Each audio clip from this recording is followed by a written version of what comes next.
This is Super Yacht News with E. Sisman. Hi, welcome back to the channel. Well, we're still on the move, but we've got an update for you from Lurssen in Germany. So the fire that happened yesterday that we reported on, we reported that the fire was at the Rendsburg-Kruger facility in the north of Germany, and a massive blaze broke out around 9 a.m. at that facility. Around 11 a.m. the part of the wall of the building had started to collapse, and by 12 o'clock the police had to start evacuating a residential area that is near to the shipyard. Now, an entire hall, what they call a hall or a hangar, where the vessels are built inside, was on fire, and inside one of those buildings was a in-build super yacht that was almost near completion. We believe that vessel was an 86 meter or 262 foot yacht named Project Honolulu. Now, the information we have now would suggest, if that is correct, that the yacht was not actually the cause of the fire. We currently cannot confirm that the yacht has been damaged, but based on our sources' information, it sounds like it has been. In actual fact, a number of articles published on insurance websites said they are bracing for a claim in the region of 200 million euros for that yacht, which was expected to be completed in the next 2 weeks. Now, we've got a statement from Lurssen, and they sent this to us today, and it says the fire that occurred on Tuesday in a shipbuilding hall at the Lurssen-Kruger facility or shipyard has been extinguished since the early hours of the morning.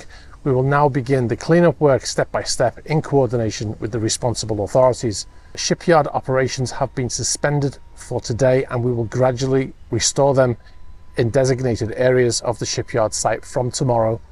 Depending on the circumstances, employees will be kept informed of the latest developments. And then it says, please understand, we can't give you any more information. However, we have some sources in the area of our own. Our sources tell us that the fire started in an adjacent building next to the hangar where the yacht was located, and the fire spread through the electrical wires in the wall connecting the two buildings, and then it was impossible to extinguish. Now, obviously, this is a report based off someone who's on the ground. Obviously, they're going to have to do an investigation before that can be confirmed.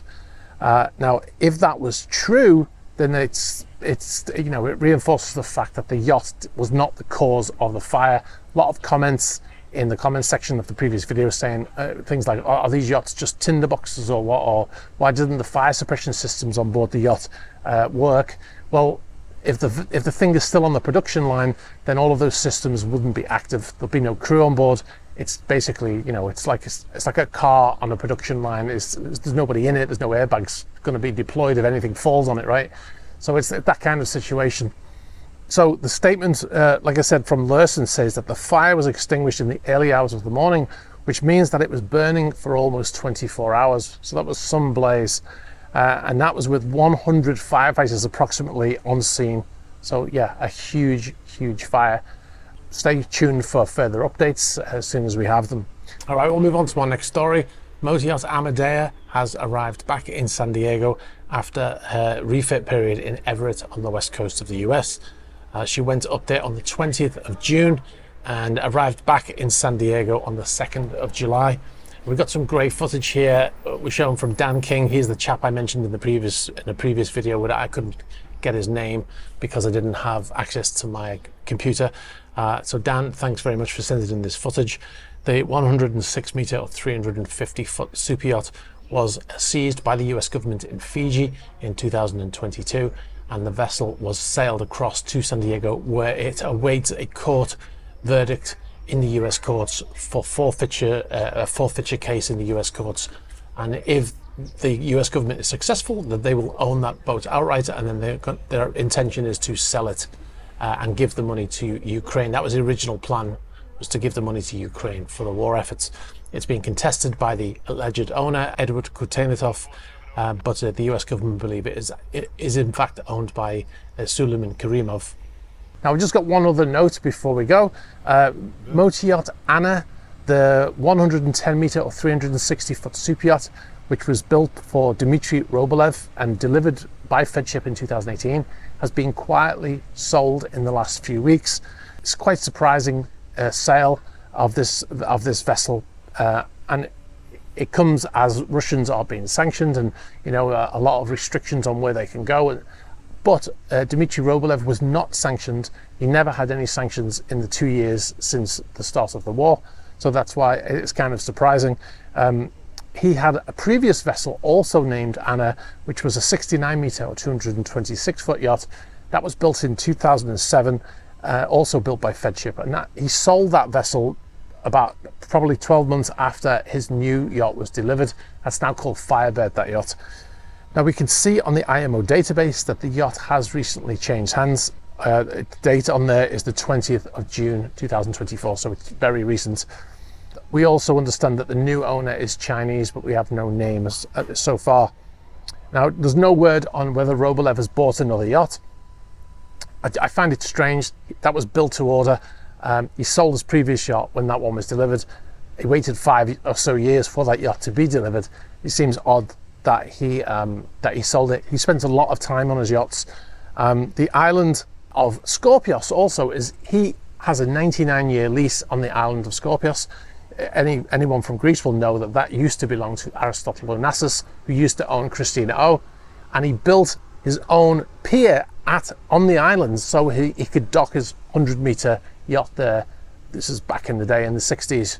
His body, by the way, Onassis's body, is interned in a crypt on the island, so he was laid to rest there, and his family later did this lease to Robolev. Now, one of the things that he obviously liked about the island is the fact that it had this marina, this pier where he would dock his yachts, and even his new yacht was built in order to be able to ensure that it would be able to dock at that facility. So yeah, very strange sale, and like I said, it was sold very quietly, not advertised anywhere as far as we know.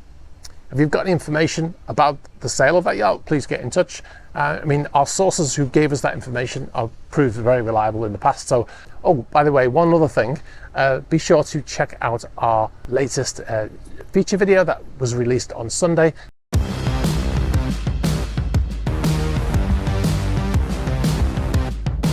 I will put a link up the top corner here, and I'll put a link in the description so you can go check that out. It was filmed in Genoa, so yeah, be sure to check it out. Also, like with the Lurssen story, if anyone's got any video footage that we don't already have, or any photos, or if you've got any information about the story that we just gave, please be sure to get in touch in the normal fashion. You can get us in the email address in the ticket, assuming the ticket is there, news@esysman.co.uk. You can get us on Instagram and Facebook Messenger and Twitter, etc.